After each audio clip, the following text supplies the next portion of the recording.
l'étranger? Est-ce que vous êtes un parent? Quelle est la problématique à laquelle vous faites face?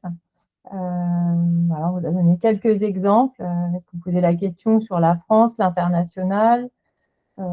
C'est une question de valorisation de votre profil. Ça va nous permettre aussi d'axer le webinaire par rapport à vos besoins et qu'on puisse répondre au mieux à vos questions. Et on prendra un temps à la fin du webinaire pour regarder les cas que vous nous aurez exposés dans le chat. Donc, n'hésitez pas à nous dire qui vous êtes dans le chat. Alors moi, je ne le vois pas, mais c'est Elsa qui, pour cette première partie, voit tout ça. Donc, n'hésitez pas à nous dire voilà, votre situation, votre problématique, de quoi vous avez besoin ce soir, en tout cas, avec quoi vous aimeriez repartir à l'issue de ce webinaire. Donc, on vous laisse 5 petites minutes pour nous dire tout ça.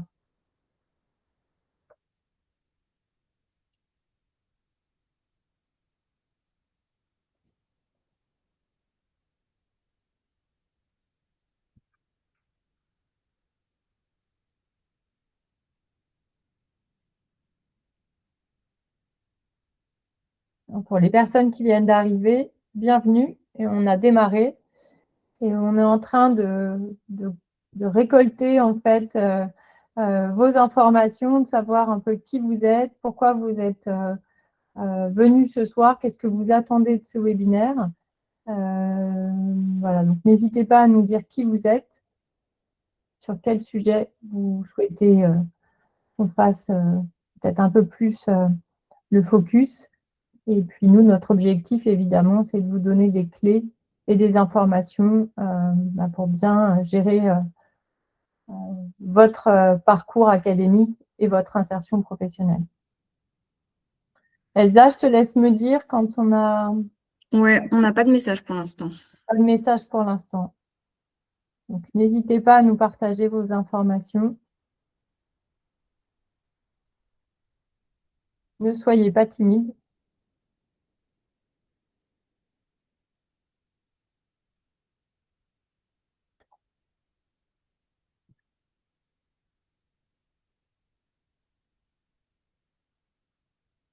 On va peut-être avoir un peu de retardataire aussi, parce qu'on n'est pas au complet.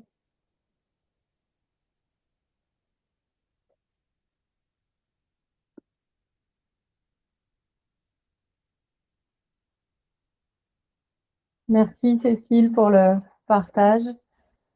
On répondra bien sûr à vos questions.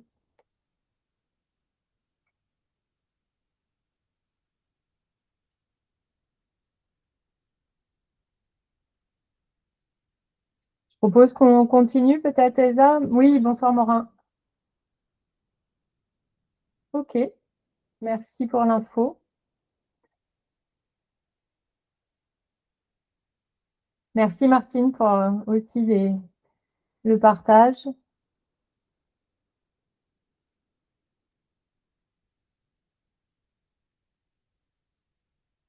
Je propose qu'on peut-être on avance Elsa et si on a des personnes qui arrivent au fur et à mesure, on leur reposera la question. Oui. On viendra peut-être sur le slide. Je vais te laisser la parole, je vais te laisser te présenter puisqu'on co-anime ce soir ce webinaire. Alors bonjour à tous, moi je suis Elsa Incourt, je travaille pour Studi Expérience qui est une agence de conseil et d'accompagnement pour les étudiants justement qui a un projet de mobilité à l'international. Donc on va cibler quand même principalement les établissements universitaires, donc tout ce qui est licence, master. On les accompagne pour aussi bien trouver les universités et les programmes qui correspondent le plus à leur profil et à leur projet. Et ensuite, on les accompagne sur toute la partie dossier de candidature, donc la rédaction des lettres de motivation, les CV, les stratégies un petit peu de candidature, la partie administrative. Et on accompagne également pour la préparation au départ, donc le logement, la téléphonie, le visa, enfin vraiment préparer un accompagnement vraiment qui va de A jusqu'à Z. Nos destinations principales, c'est toutes les destinations qui sont anglophones, donc l'Australie, les États-Unis, le Canada, l'Europe et le Royaume-Uni. Et moi, plus personnellement, donc je suis spécialisée sur les masters au Royaume-Uni et en Europe et également sur les programmes de césure. Merci Elsa. Je vais prendre la suite. Donc moi, je suis Stéphanie Bouchot, je suis coach en orientation scolaire et en insertion professionnelle. Moi, j'ai un profil ingénieur. J'ai travaillé pendant 20 ans, notamment en tant que manager dans l'industrie, puis dans l'enseignement secondaire, en tant que directrice des études, puis directrice de campus de Paris pour 2 écoles qui sont HEC Paris et l'ESCA. Donc, dans ma carrière, j'ai traversé différents secteurs, que ce soit l'aérien avec Air France ou les télécoms avec Ericsson. Et je suis membre du réseau Ton Avenir, qui est un réseau d'orientation scolaire qui existe depuis une quinzaine d'années. Donc mon approche, elle est sur mesure sur l'orientation scolaire, mais aussi sur le choix des programmes ou le choix des formations, Parcoursup notamment. Je vous aide à bâtir en fait une stratégie de candidature. Je prépare aussi pour les oraux. Et donc, c'est un accompagnement en fait de bout en bout qui permet de démarrer vraiment du moment où on se pose la question jusqu'à l'admission finale. Et donc, on travaille main dans la main avec Studi Expérience pour accompagner au mieux les étudiants qui souhaitent soit faire des études en France, soit faire des études à l'étranger. Alors, on va démarrer tout de suite par pourquoi faire son master en France, c'est ma partie. Dans un deuxième temps, Elsa ira plutôt sur les masters à l'étranger. Donc moi, je vais vous donner un peu les raisons qui font que ça peut être intéressant pour vous ou votre enfant de faire son master en France. La première raison, qui est si on vise des universités publiques françaises, c'est le coût. On a la chance en France d'avoir des formations universitaires de très bon niveau pour un coût quand même que beaucoup de pays nous envient. On est à 178 € par an, donc c'est vraiment très faible. Et le diplôme est reconnu, on a un diplôme qui est reconnu par l'État. Donc ça, c'est une première bonne raison pour faire son master en France et la qualité du contenu académique. La deuxième raison, alors là, peut-être un peu moins à l'université, mais un peu plus sur les écoles, c'est la professionnalisation, puisque dans le système français, on est assez vite confronté au milieu professionnel, que ce soit par la voie des stages, et ça c'est assez vrai déjà maintenant dès le collège, ensuite au lycée et aussi beaucoup dans les études supérieures. Donc c'est des stages dès la première année et après on continue à en faire année après année. On peut aussi avoir accès à de l'alternance, souvent à bac+2, bac+3 et aussi bien évidemment au moment du master, ce qui a aussi un impact évidemment sur le coût des études, puisque les masters qui sont faits en alternance, c'est l'entreprise qui paye les coûts et les frais de scolarité de l'étudiant. On peut aussi monter son projet d'entreprise par le biais d'incubateurs dans les écoles. Donc, c'est des formats qui vont tout de suite donner une expérience valable, professionnelle, qui est valorisée en fait sur le CV. Et de manière très corrélée, en fait, ces expériences professionnelles permettent dès les études de mobiliser un réseau professionnel et de le développer. Et donc, en France, voilà, ça se passe beaucoup comme ça, à l'international aussi. Et le fait de développer son réseau va permettre de mobiliser et d'avoir des opportunités pour la suite de sa carrière. Pour ceux qui ont fait un bachelor à l'étranger, on va pouvoir valoriser vraiment ce profil, pour ceux qui reviennent d'études à l'étranger, qui va être très apprécié des recruteurs et aussi des grandes écoles françaises. Donc, c'est vraiment un atout, j'y reviendrai après, mais c'est vraiment un atout différenciant pour ceux qui auraient fait un bachelor à l'étranger. Et par voie de conséquence, en fait, ça permet aussi d'avoir accès à des réseaux d'écoles et à des écoles très sélectives par une voie internationale, et j'y reviendrai aussi par la suite. Alors, quelques critères importants que je voulais partager avec vous pour bien choisir votre master. On a commencé à en parler. C'est tout d'abord décider du domaine dans lequel vous allez poursuivre vos études. Alors, généralement, il y a déjà eu une première orientation pour le choix de la licence ou du bachelor. Donc, sauf si vous êtes en réorientation, le domaine d'études est déjà un peu là. Par contre, ce qui est intéressant, la question intéressante à se poser, c'est est-ce que vous allez aller dans le public, donc plutôt l'université publique dont j'ai parlé au démarrage, ou est-ce que vous allez choisir une école privée? Il y a aussi certaines écoles d'ingénieurs qui sont aussi publiques en France. Évidemment, la réputation de l'établissement, le réseau des professionnels issus de cet établissement vont aussi beaucoup compter pour les débouchés professionnels. Ensuite, évidemment, le niveau et la sélectivité.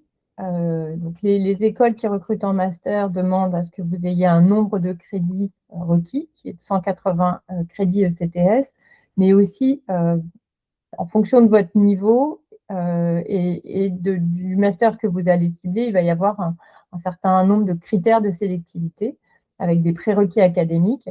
Donc, en fait, il faut bien choisir son master en fonction aussi du niveau qu'on a eu au moment de sa licence et de son bachelor, puisque certains programmes qui ne seront pas accessibles en fonction de votre niveau. Ce qui est intéressant aussi de regarder quand vous allez choisir votre master, c'est de voir s'il y a aussi à nouveau la possibilité de partir à l'international au moment du master, puisque certains programmes proposent des échanges à l'étranger via des partenariats.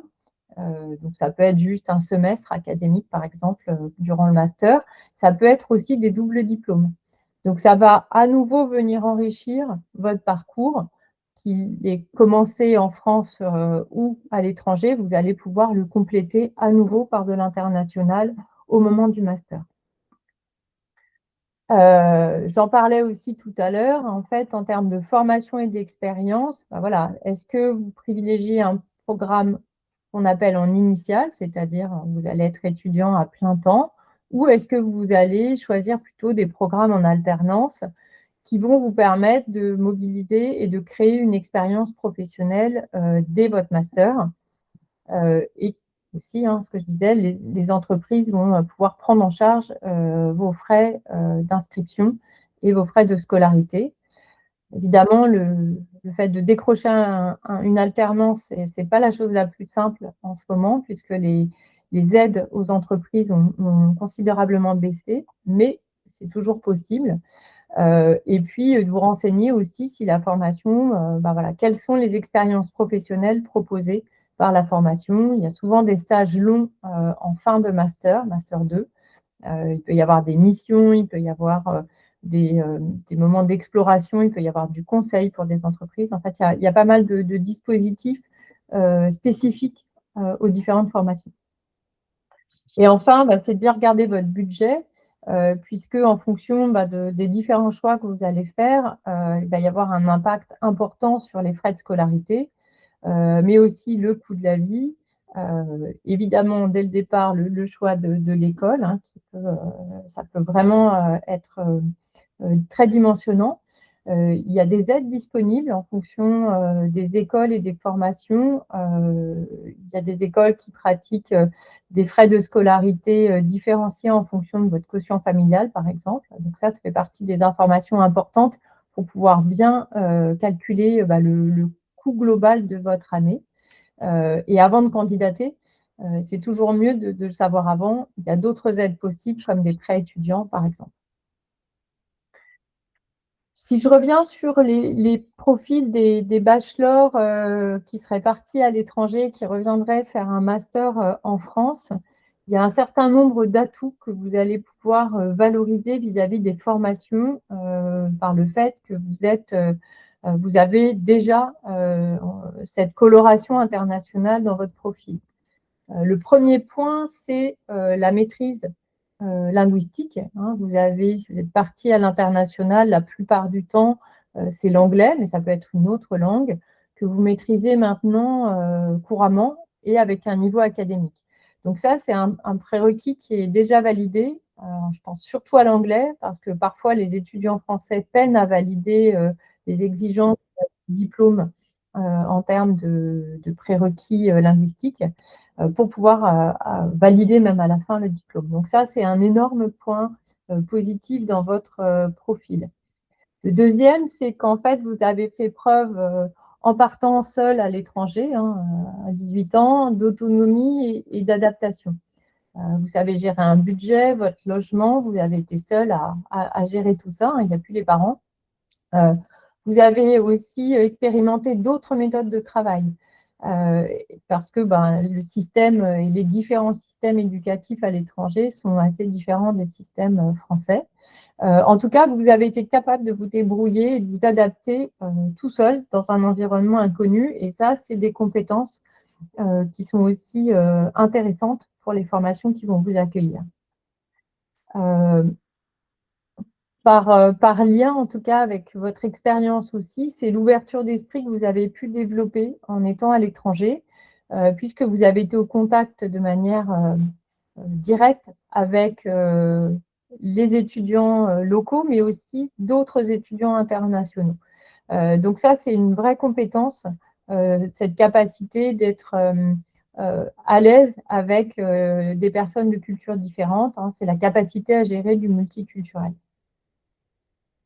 Et donc une culture internationale qui vous apporte une perspective aussi unique dans des projets collectifs et la capacité à s'adapter à d'autres personnes qui ont d'autres modes de fonctionnement, d'autres modes de pensée. Alors, si on vient de manière peut-être plus directe sur comment ça va se passer une fois que vous avez fait tout ça, hein, une fois que vous êtes posé toutes ces questions-là, au niveau des admissions, après un bachelor en France, en fait, il est possible, soit évidemment de continuer dans le parcours que vous avez commencé si vous êtes parti dans un parcours grande école, par exemple. Donc là, la question ne se pose pas. Mais après un bachelor ou une licence ou un BUT en France, vous pouvez tout à fait rejoindre un certain nombre d'écoles. Alors là, j'en ai mis quelques-unes et j'ai mis des écoles assez prestigieuses, mais il y en a beaucoup, beaucoup d'autres. Donc, vous pouvez rejoindre des programmes grande école, que ce soit en école de commerce ou en école d'ingénieur, par exemple, des instituts spécialisés, notamment des instituts de sciences politiques, qui vont proposer des concours et des admissions parallèles dédiées au Bac+3 français. Donc ça, c'est pour ceux qui viennent avec un diplôme de bachelor ou de licence en France. Pour ceux qui arriveraient avec un bachelor à l'international, pour eux, il y a un processus clair et structuré qui est propre aux grandes écoles et à beaucoup de formations qui se fait via une voie qui est dédiée aux diplômes internationaux.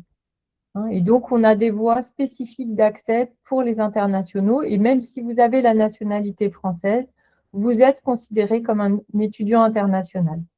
Je dis ça, c'est la plupart du temps. Il y a quelques exceptions. Et donc, il faut vraiment bien se renseigner, école par école, en fonction voilà, des procédures qui peuvent exister dans les différentes écoles. Donc, la seule qui va être la seule procédure unique, je l'ai mise en bas à gauche, c'est mon master.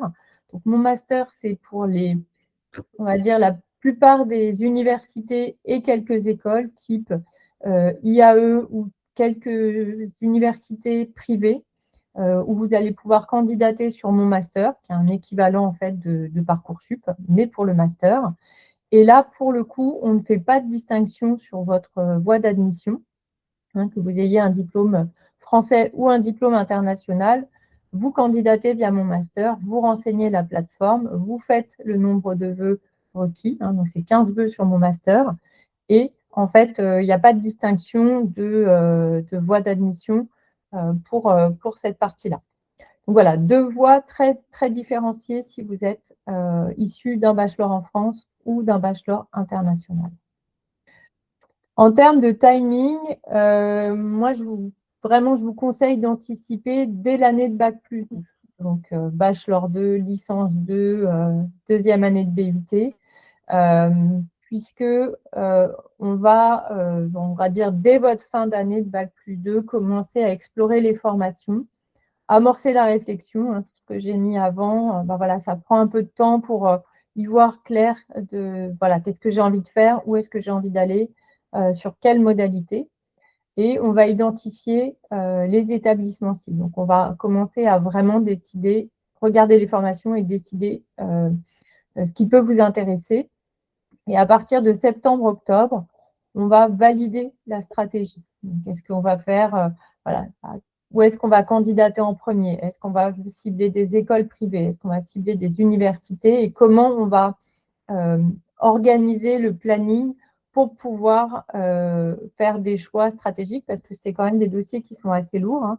Même si les documents peuvent revenir, on a souvent des lettres de motivation qui vont changer d'une école à l'autre, les formats ne vont pas être les mêmes, les plateformes ne sont pas les mêmes, donc c'est important d'avoir vraiment un planning de candidature réfléchi et timé. Entre novembre et mars, parce que ça s'étale quand même sur une période assez longue, on va finaliser, soumettre les candidatures selon le planning qui aura été défini à la deuxième étape et commencer à gérer les réponses, éventuellement relancer certaines formations qui n'auraient pas répondu. Et enfin, entre décembre et juin, donc ça va aussi dépendre des formations, se préparer aux oraux d'admission, puisque dans certaines formations, il y a une partie d'admissibilité, qui est souvent l'étude du dossier, ou le passage d'un concours, ça peut arriver. Et ensuite, le passage des oraux, une fois qu'on a l'admissibilité, avant d'avoir l'admission finale. Donc, important aussi de se préparer pour les oraux. Et donc, ça, c'est entre décembre et juin, en fonction du planning et en fonction des temps de candidature, d'admission pour les différentes écoles. Voilà, donc mon conseil, c'est vraiment de ne pas attendre la dernière minute pour candidater. Chaque étape prend un peu de temps et puis c'est bien de prendre le temps de réfléchir à chaque étape et de se poser les bonnes questions. Donc vraiment, ça donne en fait un peu de sérénité à ce choix qui est un choix important pour les étudiants. À ce moment-là, ils sont à Bac+3. Quelques éléments sur votre dossier de candidature à prévoir assez vite, hein, vous pouvez commencer dès le Bac+2 à l'anticiper, c'est d'avoir des lettres de recommandation. 1 à 2 lettres de recommandation académique, ça peut être vos professeurs, les directeurs de programme, en tout cas des gens qui sont reconnus dans le monde académique, c'est toujours bien. Et éventuellement une lettre de recommandation professionnelle que vous avez pu avoir lors d'un stage ou d'un emploi. Ça, vous pouvez vraiment le préparer dès le Bac+2. La lettre de motivation et votre CV, donc commencez à réfléchir à votre projet professionnel. Pareil, ça prend du temps. Trouver de la cohérence dans votre parcours, hein, quelle histoire vous allez raconter. Et parce que les formations ont besoin de comprendre en fait quelle est votre adéquation avec la formation qu'ils proposent. Et puis évidemment, mettre votre CV à jour avec toutes les compétences et les expériences acquises depuis le post-bac. Relevé de notes et le diplôme. Alors, le diplôme, vous ne l'avez souvent pas à ce moment-là. Vous en avez peut-être d'autres. En tout cas, bien avoir en tête qu'il faut des transcripts officiels pour chaque année d'études. Parfois, certaines formations vont demander des traductions, de moins en moins, mais ça peut être demandé, ça peut prendre du temps, qui atteste évidemment de votre niveau académique. Et si vous n'avez pas le diplôme, en tout cas, on vous le demandera, votre diplôme de Bac+3 à la rentrée. Donc ça fait partie des choses importantes à bien avoir en tête. Et enfin, les tests de langue anglaise et de niveau académique. Je pense notamment au TOEIC, TOEFL, l'IELTS, le Cambridge, qui sont demandés par les formations. Si vous avez fait vos études en langue anglaise, vous en êtes généralement dispensé. Donc, il faut que ce soit bien mentionné que c'est un diplôme qui a été fait 3 ans en anglais. Et bien préparer aussi les tests de niveau académique demandés par la plupart des écoles de commerce. Le STEAM, c'est pour l'IAE. le GMAT, le GRE ou le TAJMAJ. Ça aussi, ça prend du temps. Il faut vraiment bien vous préparer. Plus le score est élevé, plus vous avez de chances de rentrer dans les écoles, puisque ça atteste d'un niveau qui est le même en fait pour tous les élèves qui vont le passer. Je ne vais pas prendre trop de temps parce que je vais laisser Elsa continuer par la suite. Je vais juste vous partager un parcours d'une étudiante que j'ai accompagnée. Elle s'appelle Juliane. Elle avait commencé avec Study Expérience, donc elle est partie à l'international. Elle ne savait pas trop ce qu'elle voulait faire, donc elle est partie à McGill au Canada et elle a fait des études qui étaient qui tournaient entre des majeurs qui étaient économie, relations internationales et mathématiques. Voilà. Et donc ça, c'était son bachelor. Et elle m'a contactée à la fin de sa deuxième année. Et donc, on a travaillé ensemble pour sélectionner les formations qui étaient adaptées à son profil, principalement des écoles de commerce, mais aussi Sciences Po. On a travaillé son dossier, on a travaillé ses candidatures et aussi son oral, puisqu'elle elle était prise à l'ESCP en admissibilité. Donc, on a travaillé ça ensemble. Et elle a eu la bonne surprise d'être admise. Elle avait aussi travaillé pour ça, admise en master à l'ESCP, donc en programme grande école. Et donc, plutôt contente de son parcours et une vraie capacité à valoriser son parcours à l'international. Donc voilà, ça a été important. Voilà, ça a pris une année quand même pour arriver à ce résultat-là. Et même face à des diplômes et des programmes très sélectifs, on peut tout à fait rentrer dans ce type d'école. Voilà, j'en ai fini pour ma présentation. Je vais laisser la place à Elsa qui va prendre la suite. Elsa, je te laisse présenter. Et je vais arrêter ma présentation. Bon, je vais juste vous partager mon écran. Ouais. Est-ce que tu peux arrêter ton partage d'écran, s'il te plaît? J'essaye. Ok. J'essaye, mais je n'y arrive pas. Voilà, c'est bon.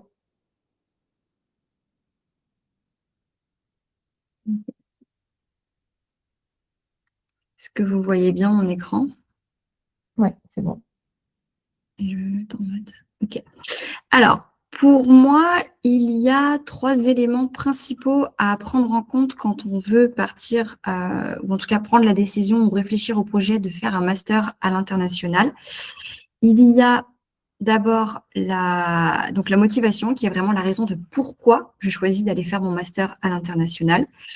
Le deuxième élément qui est important, ça va être l'adéquation entre mon profil académique et les pays ou les programmes et les passerelles donc possibles avec ce que je peux faire. Et le troisième élément qui est important, ça va être le budget, puisque bien évidemment, faire un master à l'international, ça a un coût. Et il faut bien y réfléchir pour ne pas se retrouver en situation difficile une fois sur place. Alors, sur les motivations, il y a pour moi des raisons qui sont vraiment importantes à considérer quand on pense à faire un master à l'international. Donc, je pense notamment à la spécialisation qui va être plus proposée ou enseignée de manière différente dans un pays à l'international comparé au système français. Donc, je pense par exemple, on va avoir tous les programmes en informatique, en tout ce qui est user experience, qu'on va avoir en France, mais pas des masters aussi spécialisés que ce qu'on peut trouver à l'international. Dans les domaines du droit, il y a par exemple tous les masters de droit environnementaux qui sont plus développés. Il y en a quelques-uns en France, mais il va y en avoir plus aussi à l'international.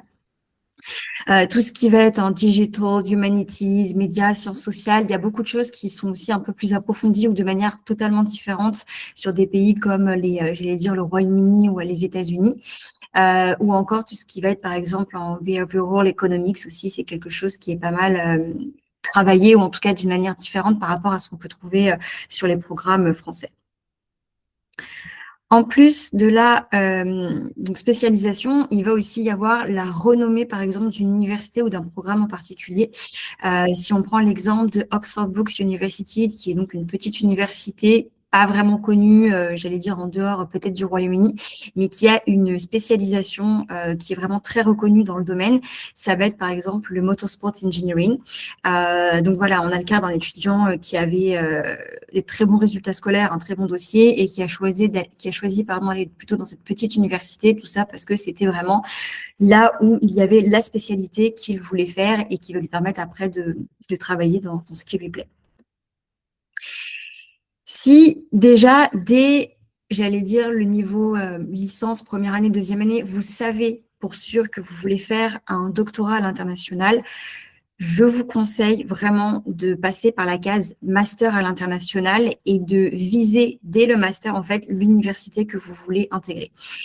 Pourquoi? Alors, nous, on n'est pas en mesure d'accompagner sur des admissions en doctorat. Ça reste quelque chose de très compliqué et pourtant, c'est pas la demande qui manque, mais c'est des admissions qui sont compliquées parce qu'il faut trouver des directeurs de thèse, il faut trouver des projets de recherche qui sont en accord avec ce que les universités sont en train de travailler en ce moment-là.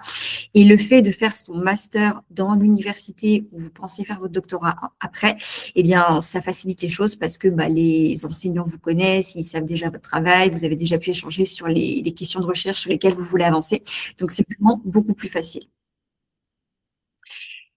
Si vous souhaitez vous réorienter, l'international, ça peut être une bonne option. Pourquoi? Alors, parce qu'en France, le système, c'est d'avoir une licence qui est spécialisée déjà dans un domaine en particulier. Et très souvent, en France comme à l'international, quand on arrive au niveau master, les programmes vont demander à ce que les étudiants aient déjà étudié le même domaine d'études. Il y a des options à l'international qui sont les USA et le Royaume-Uni pour lesquelles on peut faire de la réorientation. Pourquoi? Parce qu'aux États-Unis, le système, il est très général au niveau bachelor. Il n'y a pas vraiment de spécialité. C'est vraiment au niveau master que les étudiants vont se spécialiser. Donc, ce qui fait que quand on arrive d'un background, je ne sais pas, disons, en relations internationales et qu'on a envie de faire de l'histoire de l'art au niveau master, c'est quelque chose qui peut s'envisager, en tout cas sur les USA. Sur le Royaume-Uni, il y a des programmes, alors plutôt dans les sciences sociales, pareil, qui ne vont pas forcément demander aux étudiants d'avoir déjà étudié le même domaine avant. Là où ça va être un petit peu plus compliqué, c'est pour tous les masters qui vont être dans les domaines de sciences dures, donc tout ce qui va être physique, chimie, mathématiques, finance, économie, même tout ce qui est ingénierie, où là, effectivement, ils vont quand même vous demander d'avoir étudié le domaine en amont pour avoir les compétences pour pouvoir suivre le master. Mais tout ce qui est sciences sociales, on peut trouver des options. Carrière à l'international. Alors, si vous voulez faire une carrière à l'international, moi, je vous recommande très fortement, si en tout cas vous n'avez pas encore intégré l'international dans vos études avant, d'envisager le master.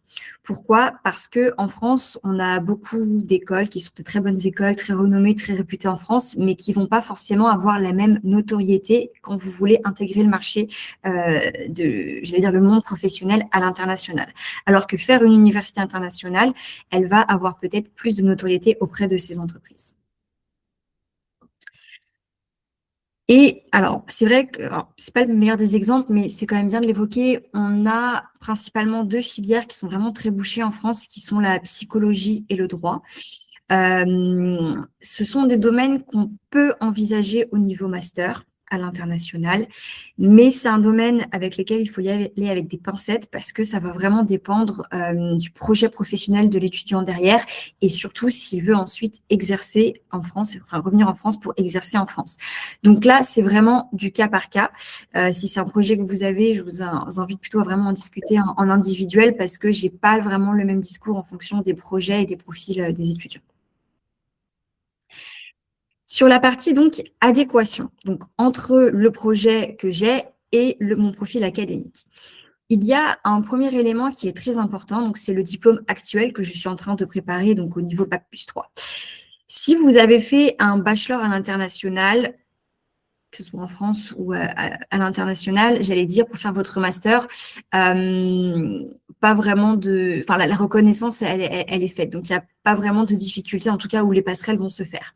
Si vous avez fait en France une licence, qui est donc l'équivalent d'un bachelor à l'international, pareil, alors, il peut y avoir des petites subtilités après en fonction des pays qui vont demander des petits éléments complémentaires, mais la licence en tant que tel diplôme, il est reconnu à l'international, un peu partout. Là où on va avoir un petit peu plus de difficultés, c'est si vous avez fait des formations professionnelles, donc tout ce qui va être titre RNCP, licence professionnelle, bachelor universitaire technologique, donc les BUT, et d'autres formations de ce même type qui sont professionnelles. Elles sont moins bien reconnues. Pourquoi? Parce que l'université, à la base, c'est fait pour des programmes académiques. Donc, tout ce qui sort un petit peu du lot académique qui en France est en fait la licence, elles ne vont pas forcément l'accepter. Le pays où on a le plus envoyé nos étudiants donc, qui sortent de ces qualifications professionnelles, c'est le Royaume-Uni. Donc, pour faire des masters, où là, il y a plein d'universités. Alors, pareil, encore une fois, c'est pas toutes les universités, mais il y a pas mal d'universités qui vont reconnaître les bachelors universitaires, les licences professionnelles, et ça permet après aux étudiants donc, de poursuivre au niveau master. J'ai même eu une très belle surprise cette année, parce que j'avais un étudiant donc, qui sortait d'un BUT et qui voulait absolument faire un master au Royaume-Uni sur des universités justement qui sont assez élitistes et qui n'acceptaient pas de prime abord le BUT, et il a réussi à avoir une admission. Il faut quand même avoir une stratégie derrière pour bien présenter la chose, mais il a quand même été pris et j'étais assez contente pour lui parce que c'était vraiment pas gagné. Alors, en prérequis aussi, ce qu'on peut vous demander, c'est une moyenne académique générale, mais ça, c'est un peu le même système qu'en France, c'est-à-dire que les universités, vraiment les plus élitistes et les plus sélectives, vont vous demander d'avoir une certaine moyenne. Pour partir à l'international, je dirais que l'équivalent à avoir, c'est un 12 de moyenne. Si vous avez en dessous de 12, c'est pas infaisable, mais les parcours vont peut-être être un petit peu plus longs. Là, il faut vraiment y réfléchir pour voir comment on peut améliorer votre dossier pour que les universités puissent admettre votre candidature. Au-dessus de 12, on trouvera des solutions. Et si vous visez vraiment les programmes qui sont les plus élitistes, on est plutôt sur un 13-14 de moyenne. Il y a également certains domaines qui vont vous demander d'avoir une certaine note dans certaines matières. Là, je pense surtout à tout ce qui est des programmes en finance, économie, business analytics, mais peut-être aussi dans les sciences physiques, biologie, où ils vont vous demander d'avoir un certain niveau académique dans les matières qui sont vraiment clés pour intégrer ces programmes-là. Et dans la même idée, donc, certains programmes requièrent un certain nombre de crédits dans certaines matières. Alors, cet élément-là, ça concerne surtout la Scandinavie et les pays comme le Danemark et les Pays-Bas, où en fait les étudiants, on leur demande en fait d'avoir fait de la recherche universitaire au niveau licence ou bachelor. Ce qui n'est pas forcément le cas en France. Enfin, on en fait, mais pas assez comparé à ce que ces universités attendent. Et si vous avez un profil plutôt international, vous avez déjà fait un bachelor à l'international, c'est pareil. Là, cette année, j'avais un étudiant qui sortait d'une très grande université américaine avec des super résultats académiques. Et tous les pays scandinaves qui étaient son choix numéro un, on a dû les écarter parce qu'il avait sur ses 4 années d'études, au final, qu'un seul cours en recherche universitaire. Et donc, du coup, c'était pas assez comparé à ce que les universités attendaient. Alors, c'est ce que je disais tout à l'heure, la continuité du domaine d'études ou réorientation. Donc voilà, donc si vous voulez vous réorienter, on peut tout à fait l'envisager, en tout cas à l'international, que vous ayez fait votre licence en France ou votre bachelor à l'international. Si vous avez un projet de recherche déjà défini, alors il y a des masters qui demandent effectivement aux étudiants d'avoir déjà un projet de recherche défini, d'avoir déjà une question, une problématique qui a déjà été travaillée au niveau de la licence, donc sur un projet de recherche. Donc là, encore une fois, je sais qu'en France, c'est pas vraiment quelque chose qu'on fait dans nos programmes universitaires. Et voilà. Mais en tout cas, il y a certains pays qui le demandent. Et là, en particulier, c'est le Québec, mais le Canada aussi. On peut se trouver des exceptions, mais de manière générale, il faut avoir ce prérequis-là pour aller faire un master dans ce pays. Les examens complémentaires, alors ce qui va être demandé souvent, c'est le GRE, le GMAT ou le SAT. Et sur des programmes aussi bien en commerce, business, finance, management, mais aussi sur des programmes où on s'y attendait pas. J'avais cette année justement une étudiante qui voulait, qui avait un bachelor en relations internationales de King's College, qui voulait absolument poursuivre en master RI au Canada. Et les programmes qu'elle visait demandaient un GRE. Et comme elle ne voulait pas passer le GRE, voilà, elle a dû se réorienter sur d'autres programmes et elle a été prise dans d'autres universités qui sont tout aussi élitistes. Dernier point, l'expérience professionnelle. Alors, c'est ce que disait Stéphanie tout à l'heure. C'est un point qui est très important parce que en France, donc, on appuie beaucoup, on donne beaucoup d'importance à l'expérience professionnelle et surtout au niveau master où il y a des stages qui sont quasiment obligatoires, aussi bien en M1 et en M2. Ce n'est pas le cas à l'international et il faut vraiment en avoir conscience. Je sais que j'ai beaucoup de mes étudiants avec qui on a des échanges qui finalement préfèrent rester en France parce que justement, il y a plus d'expérience professionnelle. En fait, l'expérience professionnelle, elle se fait différemment, même si on n'a pas de stage. Les étudiants, très souvent, ils font partie des associations étudiantes. Donc, quand je dis faire partie d'une association étudiante, c'est pas forcément s'inscrire au club de tennis et aller au cours de tennis le samedi. C'est pas ça l'expérience. Mais ça va être vraiment de participer à la vie active de l'association. Donc, ça va être aussi bien la communication, faire la promotion, organiser les événements en interne ou en externe avec les autres universités. Après, tout dépend bien évidemment du domaine de l'association, ce qu'elle propose, mais c'est vraiment ça, ce sur quoi mettent l'accent les universités pour aider les étudiants à avoir de l'expérience professionnelle. En dehors des associations étudiantes, vous avez aussi tout ce qui est bénévole et volontariat, qui est très, très poussé à l'international parce que ça permet aux étudiants aussi de développer des compétences. Et après, spécialement au niveau master, ce que font les programmes, c'est qu'ils vont développer des partenariats avec des universités, avec des entreprises ou d'autres instituts pour pour que leurs étudiants puissent justement travailler des problématiques réelles pendant leur master. Troisième élément, et pas des moindres, donc le budget. Le budget, il est important. À ce stade-là, je ne peux pas être extrêmement précise. Pourquoi? Parce que la fourchette, elle est vraiment très large. Elle varie d'une université à une autre. Au sein d'une université à une autre, elle varie d'un programme à un autre. Donc, avoir en tête que l'Europe et le Québec restent des destinations, entre guillemets, les moins onéreuses, qui peuvent parfois être très compétitives par rapport à ce que vous pouvez trouver en France quand vous partez, bien évidemment, sur des établissements qui sont privés ou en dehors de votre zone géographique et que vous devez penser aussi à avoir un logement à côté. Sur les destinations anglophones, alors on a cette idée que le Royaume-Uni, il reste une destination très, très élevée depuis qu'il y a eu le Brexit. Alors oui, c'est vrai. Depuis le Brexit, il y a les frais de scolarité qui ont considérablement augmenté. Le coût de la vie a aussi considérablement augmenté. Mais ce qu'on ne voit pas ou ce qu'on ne sait pas, c'est qu'au Royaume-Uni, vous avez votre master qui se fait en 1 an. Donc même si les frais de scolarité ont augmenté, ils sont plus chers peut-être qu'en Australie sur une année, le budget global sera moindre parce qu'au Royaume-Uni, le master se fait en 1 an. En Australie, on est sur 1 an et demi à 2 ans, alors qu'États-Unis, Canada, on est plutôt sur un schéma de 2 années. Alors Canada, j'exclus le Québec. Le Québec parce qu'on a des partenariats, avec la France a des partenariats avec le Québec, donc les frais sont réduits. En termes de calendrier, alors je vais aller vite parce que du coup, en fait, c'est à peu près le même que ce que Stéphanie vous a proposé. Moi, je vous conseille vraiment de commencer les démarches 1 an et demi de 1 an à 1 an et demi avant le départ prévu. Pourquoi? Parce que ça vous permet de vous renseigner sur les options possibles. Et ça, c'est peut-être ce qui prend au final le plus de temps, de prendre connaissance de ces options, des programmes, des villes qu'on envisage et de vraiment réussir à se projeter. C'est une étape qu'il ne faut pas négliger. Et souvent, quand les étudiants me contactent, quand ils sont en 3e année de licence ou équivalent, c'est un petit peu tard parce que voilà, une fois qu'on leur envoie les universités, les programmes, en fait, c'est pas en 2 jours où ils se décident, ça prend un petit peu de temps.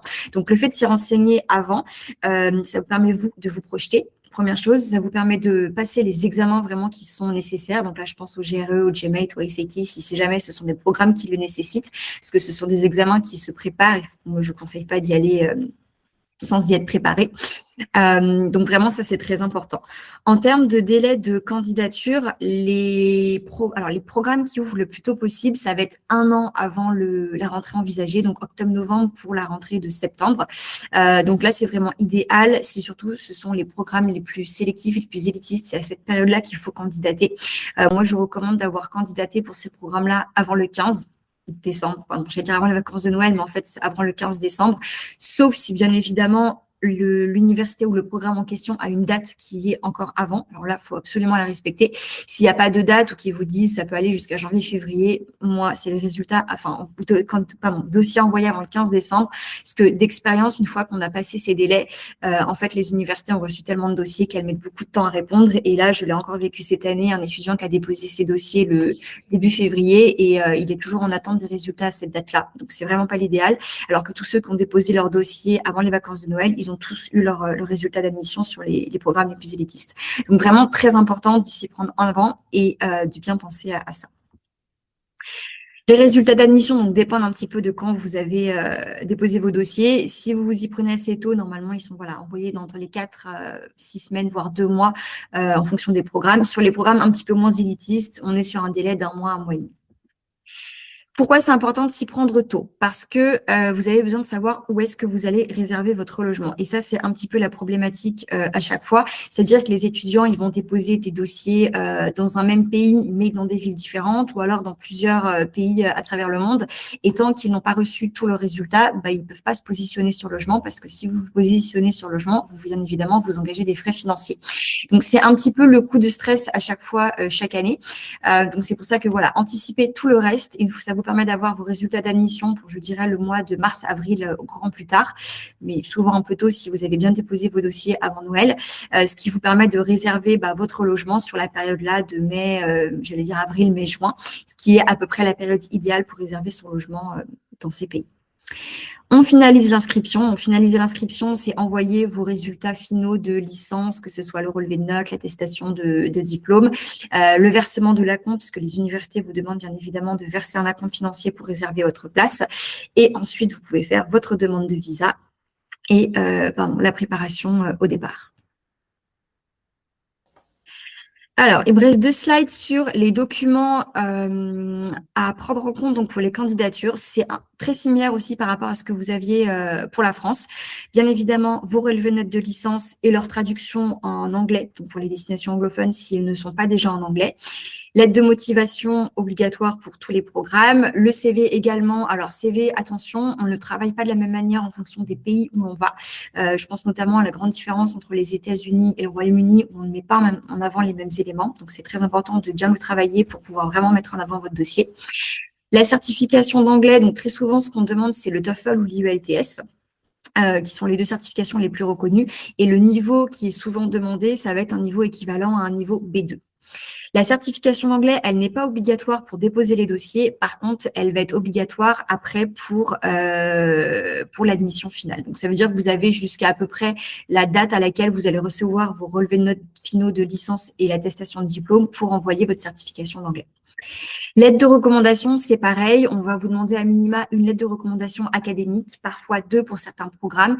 Et quand ils demandent d'autres programmes peuvent demander 2 lettres de recommandation. La première pour être académique et la seconde peut être professionnelle si vous avez fait des stages et que vous avez des managers qui peuvent vous faire des lettres de recommandation. Et les derniers éléments complémentaires qu'on peut vous demander pour les dossiers, ça va être donc les examens, ce que je vous disais tout à l'heure, le SAT, GRE, GMAT, qui sont vraiment les 3 examens principaux qui sont demandés pour des programmes plutôt en management, business et autres, mais pas que. Si vous voulez faire un master dans tout ce qui est artistique, on peut vous demander également un portfolio. Et les entretiens, alors c'est pas ce qui se fait le plus, mais j'ai quand même des étudiants chaque année qui ont des entretiens à faire. C'est vraiment ça concerne vraiment les programmes les plus élitistes, encore une fois, donc tout ce qui va être en management, business. Et très souvent maintenant, les entretiens ne font plus face à face avec quelqu'un qui est en présentiel. Ça se fait via des outils électroniques et l'IA, et après c'est analysé par une personne derrière. Et je vais donc repasser la main à Stéphanie pour la petite conclusion. Donc, merci en tout cas de votre écoute. Je vais aller assez vite parce que l'idée, c'est qu'on réponde à votre question dans le chat. J'ai vu qu'il y avait pas mal de questions. En résumé, en fait, on a distingué 4 grands profils de parcours. Le premier, ce serait, on appellerait ça un profil sécurisé pour ceux qui ont pas trop envie de se lancer à l'étranger. Ce serait, je fais mon bachelor et je continue mon master en France. Évidemment, je reste dans quelque chose de connu. Je peux faire quelques échanges ou quelques stages à l'étranger, mais je reste sur ce parcours très français. Un profil différenciant, ce serait un bachelor fait en France avec un master à l'étranger. Donc là, on a le socle académique français solide et puis on ouvre vers l'international. Ça peut être un profil un peu plus atypique, ça peut être un profil en réorientation. J'ai vu qu'il y avait des cas comme ça dans le chat, on va en parler. Un profil hybride, ce serait un bachelor à l'étranger qui reviendrait en France. On a souvent le cas avec Studi Expérience de jeunes qui sont partis et qui reviennent. Alors, c'est un peu le meilleur des deux mondes, hein. On a eu l'expérience internationale qu'on arrive à valoriser et on arrive à rentrer dans une grande école française. Et puis enfin, le 100% international, donc pour des profils qui ont des ambitions vraiment pour travailler à l'international et comme le disait Elsa, sur des universités qui sont reconnues mondialement et avec voilà, un niveau de connaissance un peu plus oui, international, un peu plus que les écoles ou les universités françaises. Tu peux passer la slide d'après? Voilà. Donc, en fait, finalement, il y a pas de mauvais choix, il n'y a pas de bon choix. Ça va vraiment dépendre de votre objectif de carrière. Donc, en fait, chaque cible correspond en fait au profil qu'on a vu précédemment. Donc, si vous avez envie de travailler en France, évidemment, tout votre parcours français fonctionne très bien. Si vous avez envie d'avoir une carrière à l'international, vraiment privilégier votre master à l'étranger. Ça peut être très, très intéressant parce que vous allez ensuite poursuivre votre carrière professionnelle à l'étranger. Vous allez être dans la continuité. Évidemment, bien regarder les contraintes budgétaires, hein, parce qu'on en a parlé. Ça peut être assez équivalent hein, si vous allez dans une grande école française privée. Vous pouvez avoir des frais de scolarité extrêmement élevés, tout comme ils peuvent être beaucoup moindres dans certaines universités à l'étranger. Donc, il faut bien analyser cette partie-là parce que ça va avoir aussi un impact sur votre début de carrière. Hein. Est-ce que vous faites des prêts? Comment vous financez tout ça? Et puis, voilà, il va falloir bien réfléchir avant de vous engager. Et ce qu'on souhaitait quand même souligner, c'est que l'expérience à l'étranger, quelle qu'elle soit, même courte, elle sera toujours très valorisée par des recruteurs français ou des écoles françaises. Elle va signaler quand même des compétences qu'on appelle des soft skills importantes, notamment en début de carrière. Voilà, de manière très rapide en termes de conclusion. Et ce que je vous propose, c'est on puisse commencer à répondre à vos questions dans le chat. Et puis, je vais les lire. Et puis, en fonction, ce sera ou Elsa ou moi qui allons y répondre. Donc, je démarre, Elsa. On a Cécile et David qui sont les parents de Amy qui est en bachelor. Alors, je ne sais pas si elle est en bachelor en France ou à l'étranger. Elle, elle est en bachelor en France, mais un bachelor international, donc qui se fait en anglais. D'accord, très bien. Donc, est-ce qu'il est judicieux de faire aussi un dossier en France si on fait un dossier à l'international?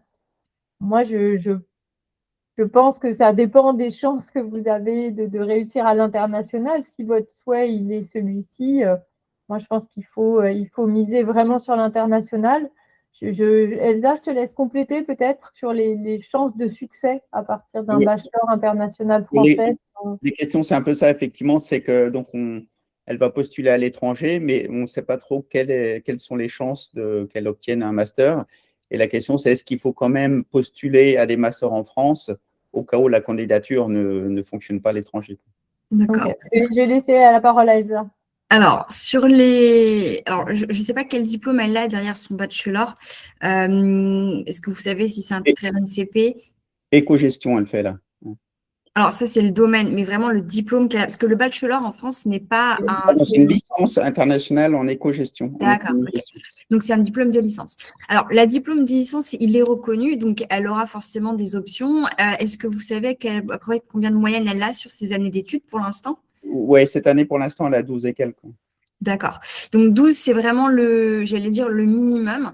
Donc si elle continue sur cette lancée et qu'elle arrive à avoir 12 sur sa dernière année d'études, elle a des chances d'admission, alors je ne vais pas dire partout, mais il y a en tout cas des options qui seront fortement possibles. Ce que nous, on essaye de faire avec nos étudiants, alors quand je dis c'est d'avoir une stratégie, parce que souvent, les étudiants veulent le meilleur, parce que je comprends, c'est tout à fait normal.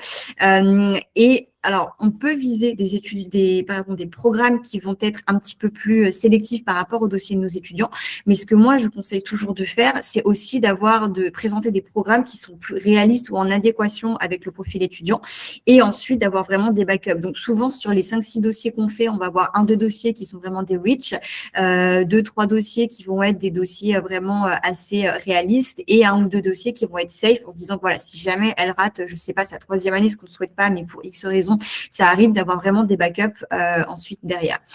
Si après vous vous dites malgré tout ça, j'ai pas forcément envie d'aller sur les backups à l'international et que je préfère rester en France, ça peut aussi être un choix. Et à ce moment-là, de déposer en parallèle donc des dossiers sur la France pour les backups derrière. On peut sécuriser aussi avec la France. Ok, on passe à la question de Morin, qui est parent d'une étudiante qui souhaite étudier à l'international dans le domaine de la biologie. Elle maîtrise l'anglais. Donc ça, c'est pour toi, Elsa. Bah, pareil, passer d'éléments peut-être pour répondre plus précisément à la question. En tout cas, la biologie, des programmes de biologie à l'international, il y en a énormément qui vont même être peut-être spécialisés sur des domaines plus particuliers. Donc, ça se fait. Je dirais, si jamais, parce que j'ai déjà eu ce type de profil, elle a fait un BUT en France, où elle fait, parce qu'il y a des BUT dans le domaine de la biologie.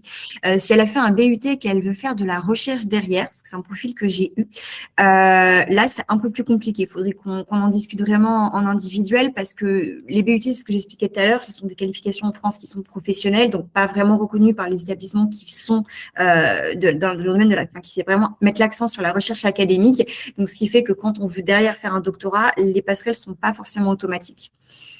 Ouais, Mais et peut-être pour compléter, c'est possible pour le coup en France, parce que moi j'ai eu le cas d'une étudiante avec un BUT qui a poursuivi ses études en université sur des masters recherche, enfin master en tout cas, qui peuvent participer par la suite à la recherche. Donc à voir en fonction du profil de l'étudiante, si c'est licence ou BUT, ça peut être assez différent. ouais. Ensuite, on a Martine qui nous parle de sa petite fille qui souhaite faire des études. Donc, elle a 16 ans. Donc là, on est plutôt sur du post-bac. C'est pour toi, Elsa, qui désire faire des études de vétérinaire. Quels sont les critères les plus importants pour rejoindre un cursus en Espagne ou au Portugal? Alors, sur ce domaine-là en particulier, je ne saurais pas répondre. Parce qu'on a d'autres conseillers qui sont spécialisés sur ça. Et on a un webinaire qui sera dans pas longtemps, justement, sur les études de santé, mais ça englobe vétérinaire à l'étranger. Donc, je vous aurais plutôt redirigé sur ce webinaire-là pour répondre à ce domaine en particulier, tout ce qui est santé, mais que ce soit médecine, alors pas psychologie, mais médecine, kiné, orthoptiste, véto. C'est toute autre chose. Donc, ce qu'on peut faire, c'est, Martine, peut-être envoyer un mail à Elsa. Vous avez ses coordonnées qui s'affichent et elle vous dirigera vers la bonne personne et le bon webinaire. Elle pourra vous donner les informations. Ensuite, on a une maman d'une étudiante qui est en 2e année en World Studies à King's College. J'ai une étudiante avec ce profil-là et qui s'interroge sur un master aux États-Unis. C'est aussi pour toi, Elsa. Ouais. Alors, c'est typiquement le type de profil qu'on a. J'ai eu des étudiantes qui sortaient cette année aussi de King's College. Alors, sur les USA, la problématique qu'on va rencontrer, c'est que, en tout cas, les masters qui sont visés par nos étudiants, ce sont des masters qui vont demander soit donc des examens complémentaires, type GRE, GMAT, SAT, même en relations internationales, donc ce qui n'est pas forcément une chose à laquelle on aurait pensé dans ces domaines-là, ou alors ça va être des masters qui vont demander d'avoir fait de l'expérience professionnelle. Et quand je dis de l'expérience professionnelle, c'est pas juste 1 ou 2 stages. Là, on parle vraiment d'un emploi à temps plein pendant plusieurs années au sein d'une entreprise, d'un institut ou autre. Donc, il y a des passerelles qui peuvent se faire, mais c'est pas forcément les plus évidentes. Et souvent, nos étudiants finalement ne partent pas aux USA pour les masters de RI. Ils préfèrent aller soit sur le Canada, soit en Angleterre, là où elle est déjà, puisque voilà, King's College est très renommé pour tout ce qui est relations internationales. Mais après, si vous voulez qu'on en discute, on peut aussi en discuter plus en détail sur qu'est-ce qui peut se faire réellement avec son profil aux États-Unis. Je ne sais pas si ça répond à votre question. Ok, merci Elsa. En tout cas, les coordonnées, je redis, nos coordonnées sont sur la dernière slide. On a une question de Samira qui voudrait obtenir un master à l'étranger, mais elle doute sur la filière car elle a un profil diversifié.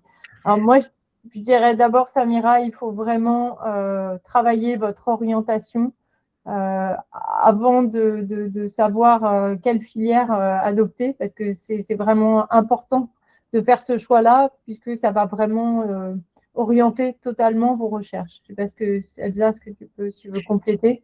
Ouais, alors c'est important de savoir effectivement ce qu'on veut faire, ou d'avoir une idée quand même un petit peu précise. Très souvent, on a des étudiants qui disent, bah, je sais pas, je suis intéressée par un domaine, mais ça reste très large. Et en fait, mais c'est par mes connaissances, il y a parfois à l'international, dans un même domaine, plein de petites subtilités. Donc de faire un bilan sur vraiment ce qui vous intéresserait d'étudier, ce serait pas mal. Après, comme je vous le disais, États-Unis, Royaume-Uni, on va trouver des options de master où même si vous n'avez pas étudié le même domaine avant, vous allez pouvoir être admise quand même là-bas. Samira, vous leviez la main, vous voulez me dire. Merci beaucoup de me donner la parole. Je suis Samira. En fait, mon profil, il est diversifié. J'ai un bachelor. Oui. J'ai obtenu mon bachelor au Cameroun. Je suis camerounaise. Et j'ai un master. Alors, j'ai un bachelor en journalisme et communication de masse. Et j'ai un master en traduction. Alors, je souhaite peut-être me en fait, retourner vers mon métier les métiers de mon bachelor. Et je pense à UX, UI design, pourquoi pas communication digitale. Est-ce que vous pensez qu'un master à l'international m'irait? Est-ce que je pourrais m'en sortir, surtout? Je pense que, alors, sur ces domaines-là, oui. Ce qu'il faudrait voir, c'est si les masters que vous visez demandent des prérequis en informatique. Ça peut être le cas, ou en data analysis. Ça peut être le cas sur certains programmes. Après, faut regarder le fait que vous ayez étudié, vous m'avez dit traduction et communication journalisme. Non, après, ça peut rester quand même cohérent avec ce type de profil. D'accord, Ok. merci beaucoup. Merci. Merci Samira, merci Elsa. On a Marie qui nous parle de sa fille, donc qui est Ouais. je vois après, en 3 années d'études, diplôme de licence obtenu à la suite de 3 années d'études en mathématiques en Angleterre, et qui ne totalise pas 180 crédits ECTS. Pour rejoindre un programme grande école en France, pour moi, ce n'est pas possible. Donc, ça veut dire qu'il faudrait compléter pour avoir les crédits nécessaires. Ça veut dire reprendre une licence 3 pour compléter et avoir les crédits manquants. Donc, c'est souvent le cas parce que c'est vraiment un prérequis indispensable. Et pour répondre à la deuxième partie de votre question, qui est les contrats d'alternance, en fait, en tout cas dans le top 10 des grandes écoles de commerce, il n'y a pas d'alternance sur le master. Il y en a à partir on va dire, en dessous du top 10, donc top 15, top 20, mais il n'y en aura pas sur vraiment les premières. Donc, il faut aussi là prendre le temps de regarder école par école les programmes en alternance en fonction de la spécialité qui vous intéresse. Le fait d'avoir un contrat d'alternance ne va pas vous donner l'avantage puisqu'il va falloir faire exactement le même dossier. Les critères d'admission sont exactement les mêmes. Évidemment, après, pour vous, ce sera plus facile parce qu'il y aura le contrat d'alternance, mais ce n'est pas ça qui fait que vous allez être admise dans la formation. Et donc, extrêmement important de compléter pour que vous ayez bien les 180 crédits ECTS pour pouvoir rentrer au niveau du Master 1. Après, on avait William, qui est étudiant en L3 logistique et pilotage de flux, qui souhaiterait faire un master supply chain à l'international. Ouais. Alors, si la licence est une licence professionnelle, plutôt le Royaume-Uni, où là, il y a pas mal d'options en supply chain, disons ce qu'il faut. Donc, je orientais plutôt sur ça. Donc, oui, c'est tout à fait possible. Ok. Et la dernière question, c'est celle de Sarah. Tu y as un petit peu répondu. Est-ce qu'une réorientation est possible si on a obtenu un master en France et qu'il ne nous a pas plu et qu'on souhaite étudier à l'étranger? Bah oui, oui, oui. Enfin, techniquement, oui, si vous avez si vous avez fait un master, si vous avez déjà au moins un diplôme de licence ou équivalent, donc ça peut tout à fait se voir. Après, voilà, c'est quels sont les prérequis des masters, c'est ce que j'évoquais tout à l'heure en fonction de votre niveau. Si vous avez fait, je sais pas, de l'histoire et que vous voulez aller faire l'ingénierie, bon, bah voilà, il y a des passerelles qui se font pas, mais on peut toujours trouver des options. Ok. Alors, moi, j'ai plein d'autres questions. Je sais pas si tu les as vues. Alors, non, je ne les ai pas vues. Donc, je te laisse. Attends.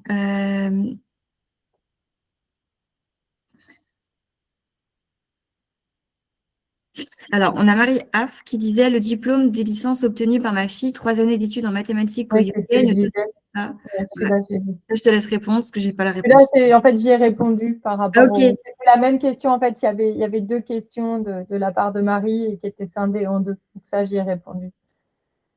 d'accord, ok. D'accord, ok, c'est bon alors. Excuse-moi, je croyais qu'il y avait. Ok, très bien. Excuse-moi. Pas de souci. Écoutez, s'il n'y a plus d'autres questions, on va clore ce webinaire. On vous remercie de votre participation. On espère que ça a été utile, que vous repartez avec des informations intéressantes. Et puis, n'hésitez pas à nous contacter individuellement si vous souhaitez poursuivre la discussion. Merci beaucoup. Très bonne soirée. Au revoir. Au revoir.